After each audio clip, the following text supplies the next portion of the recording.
hydrated H2O. Some H2O.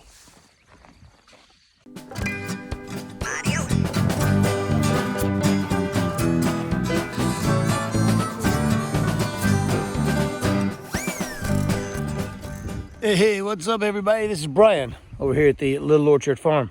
Welcome to today's video. You know, last week we raced to get our garden in. We had some rain that was due during the week. We felt like that man, it'd be a great opportunity to get the seeds in the ground.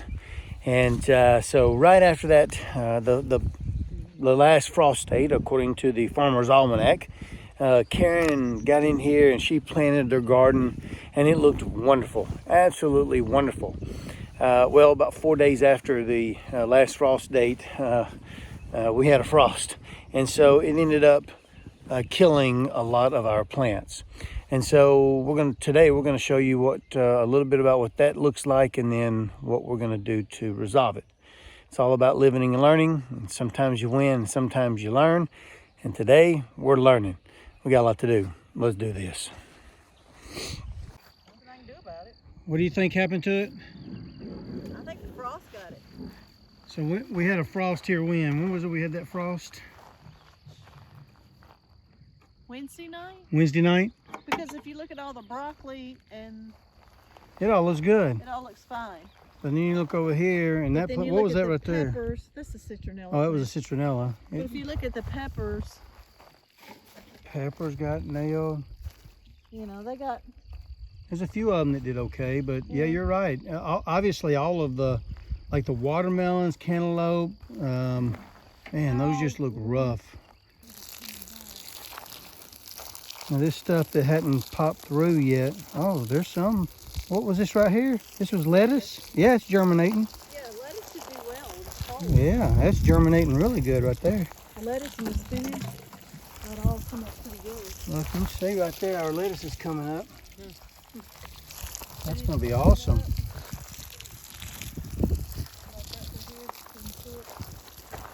Spinach. Yeah. Here, I'll let you take this. And this is the cold weather stuff that should have been planted earlier anyway. Right. So. Well, that's awesome. I mean, not good that we've lost, looks like we may have lost some of our peppers and, yeah. Well, you know, lesson learned. Well, I mean, again, we were been here to cover them up, it'd been a different story, but we weren't here, so. and we were excited to get them in the ground, pushing the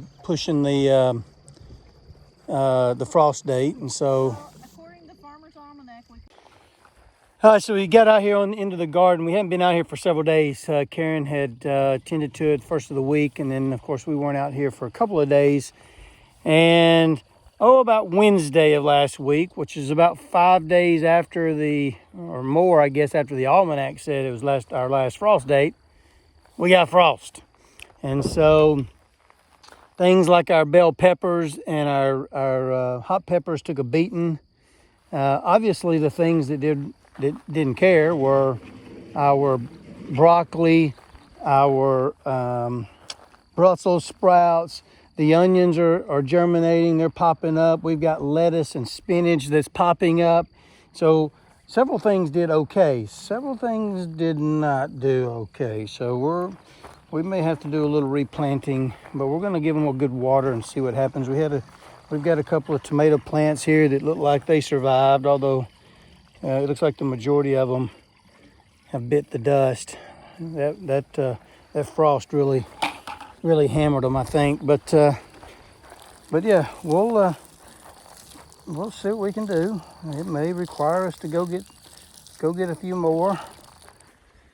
All right, so we got a break in the weather this morning, and we went and kind of restocked on some of the plants that we knew had just bit the dust, that weren't going to recover from the frost.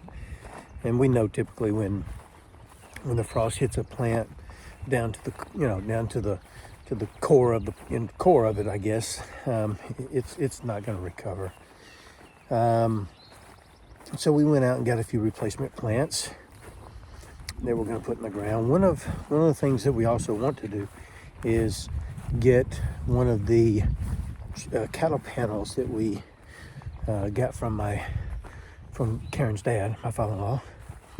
He had wrapped up some of his gardening stuff as his interest and hobbies are changing. He said he has a new garden that's run by a few Amish folks, and they do a great job for him. Essentially, he's buy all his vegetables from the local Amish community there in Tennessee. But what we're going to try to do, he had a couple of cattle panels, some I think they're like 16 feet in length, and so we're going to take the cattle panel, put it down the aisle here, and I'm going to lean it back to where it's leaned up against some T-post, and then that's what we're going to grow our beans and our climbing cucumbers, our vining cucumbers up against. And yeah, I think that'll definitely do it. But anyway, so Karen has got her replacement inventory stock, and we're going to plant these in. We now think that the frosting is over. Is that correct? Well, it should have been over before, but you never know. I mean, the fact that we just weren't out here to take the necessary measures of bringing in that one day sheet. That one day got us. Yep, that one day got us. So it's just so anyway, we're gonna replace some of the plants that did not make it from the frost with our brand new ones. We got a combination of heirloom and hybrid as it relates to tomatoes. I think most everything we got was indeterminate, so we're gonna probably have to string them up. But yeah, we went a little overboard. We're just super giddy, I think, to have our own, our own large garden plot to get out and grow our own food. Particularly as it relates to the tomatoes. I told Karen that our measure of success would be the day that I can have a real BLT, where the B, the L, and the T all come from our farm. Then I'll know that we made it. Then I know that as it relates to sustainability, that we, if I couldn't go to a grocery store again tomorrow, and I could still have a wonderfully homemade BLT, it's all good. All right, well, we're going to get to throwing these in the ground, and yeah. And so hopefully some of this will start to look a little bit livelier. Nice dog.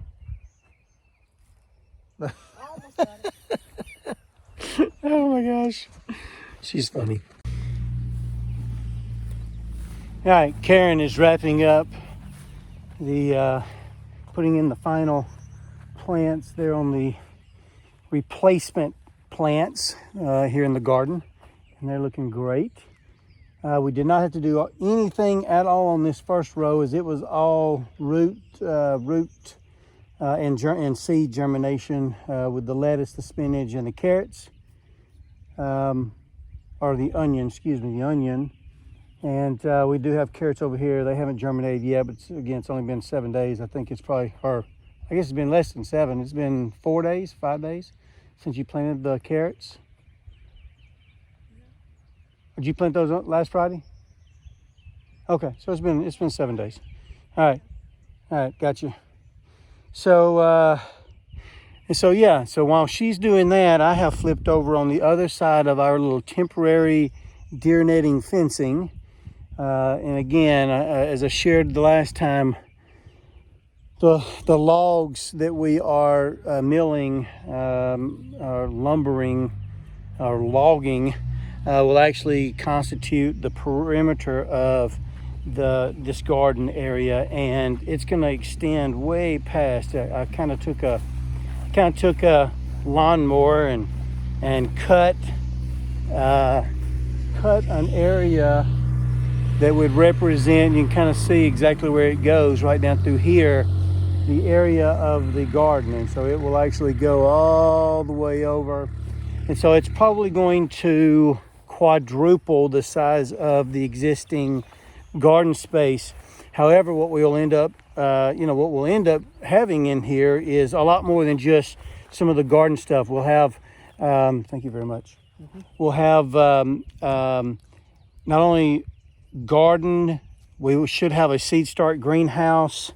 We'll have probably a nice picnic or processing area for the things that we pick and whatnot.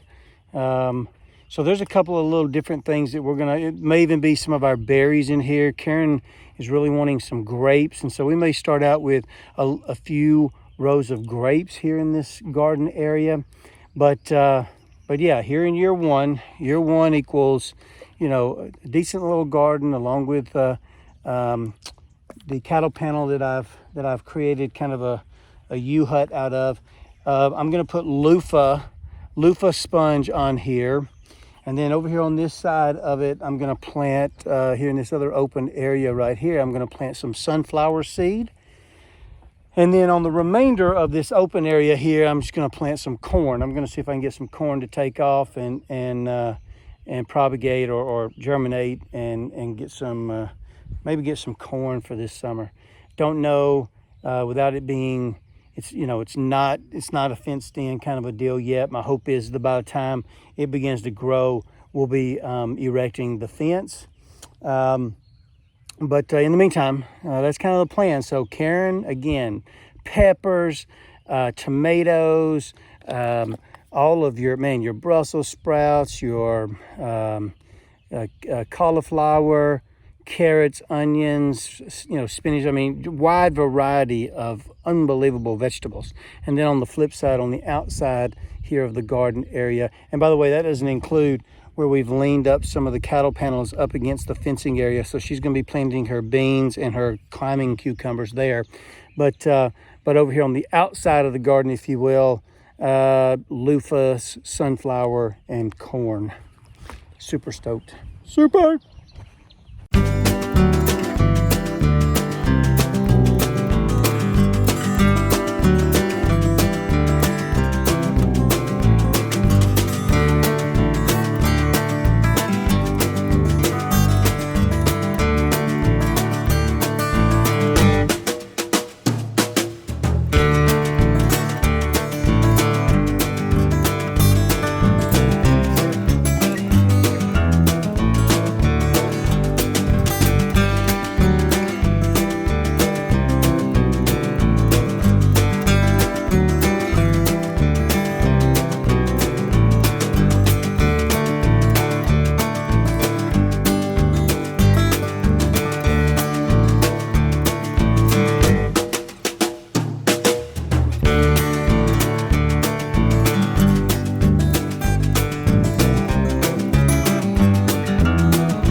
I don't know if you can hear that. The thunder's rolling. Storms are moving back in, but we caught about 5 hours of sunshine this afternoon, which was awesome. We were able to get the greens replanted, some of these plants that we had lost due to the frost. Highly disappointing.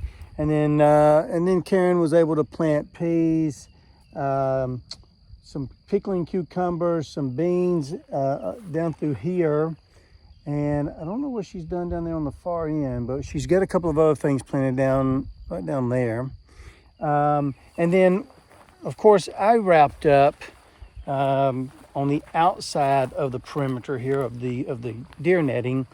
I went ahead and planted some corn in this area right here. And then around the cattle panel, I just looped it, and then of course stuck some loofah sponges in on each side, several rows of those. Really excited about the loofahs. I've never grown anything like that, but I'm highly curious on the nature of loofah sponges and all the different purposes and things you can do with it. And then here in this area, I added some sunflowers. I've got about 3 rows, small rows, a couple of plants each there, but that should give us an unbelievable selection of things should everything kind of come to pass and we don't have another frost. Yeah, good stuff right there. Good stuff. Right, we're gonna find someplace dry to hide tonight, and so we sure hope that you guys have a great week, a very blessed week. Till we see you again the next time, we will. Yeah, see ya.